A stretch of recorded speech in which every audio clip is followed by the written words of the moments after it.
All right, here we go with today's big announcement on salmon farming in British Columbia. This is an industry that's been operating for 30 years in BC.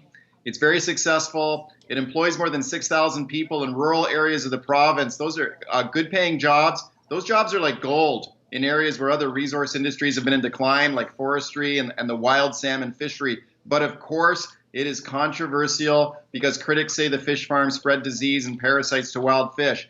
The NDP was under a lot of pressure to shut these fish farms down, especially in the Broughton Archipelago off the northern tip of Vancouver Island. In fact, John Horgan said during last year's election that fish farms should be removed from wild salmon migration routes.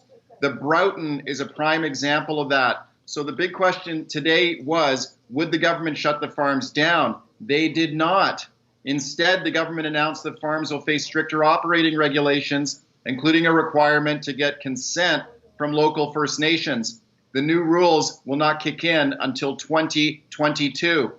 In politics, this is called kicking the can down the road. In this case, it's a can of salmon.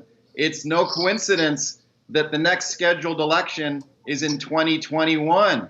So the government won't have to deal with this sticky political problem until after the next election. In the meantime, the fight goes on. Anti-fish farm activists will not be happy with the NDP about this. I think the NDP were more worried, though, about the politics of this issue before the election, so they did the classic political dodge.